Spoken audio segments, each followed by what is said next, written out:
although this coffin belongs to a woman, it wears a beard to indicate identification of the deceased to the god of the dead, Osiris.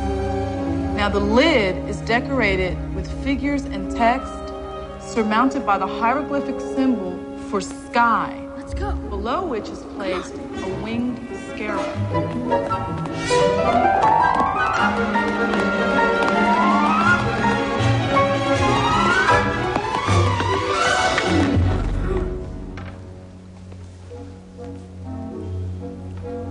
Why aren't you kids in class?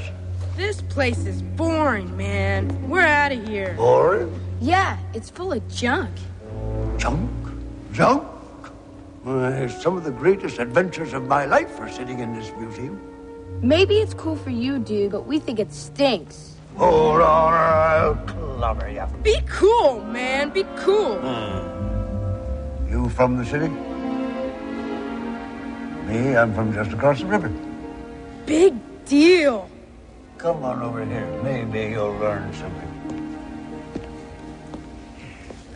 Now, what was it I was talking about? Huh? You heard me. What was I saying just now? Something about... Yes. How I was born across the river in New Jersey. That's right. July the 1st, 1899. I guess that sounds a hell of a long time ago to you, huh? But let me tell you something. To me, it seems only the twinkling of an eye. I was raised in Princeton, where my father was professor of medieval studies. He was a very smart man. My mother adored him. She was the sweetest, smartest, most wonderful woman who ever lived.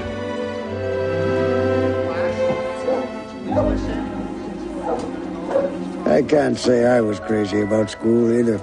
I guess I thought I already knew everything.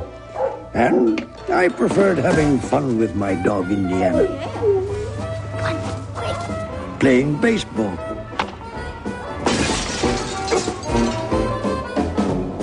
Or maybe learning about other things. Like how to get to the moon. How to break the land speed record.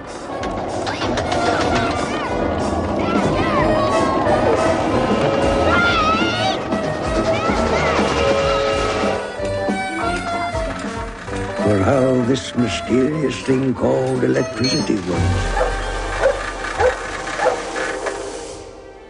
Then one day something wonderful happened.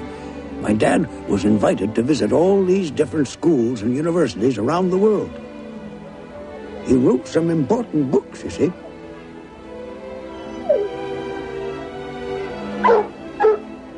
So he was going to make this great trip, and we were going with him. The trip was going to take on close to 2 whole years.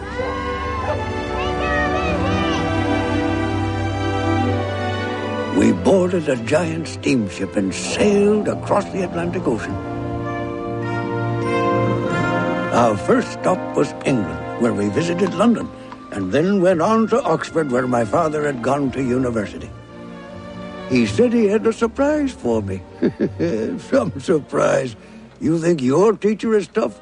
Let me tell you, she's a pussycat compared with Miss Helen Seymour, tutor supreme. Stand up straight, Henry, dear. Young man, how old are you? 9. And are you anxious to learn? Depends. Depends? Depends? On what? On what's being taught. You may go.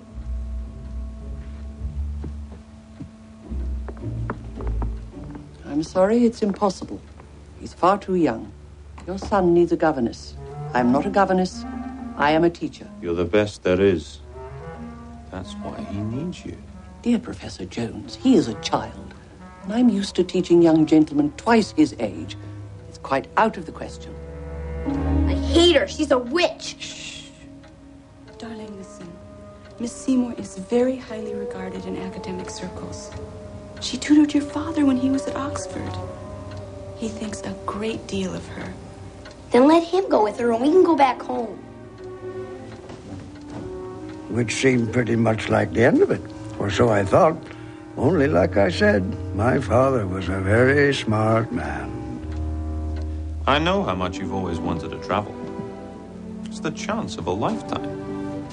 Don't say you're going to turn your back on it. I'm sorry, Professor Jones, but I won't go a single mile with that boy. Not even to see the Great Wall of China. The gardens of Kyoto.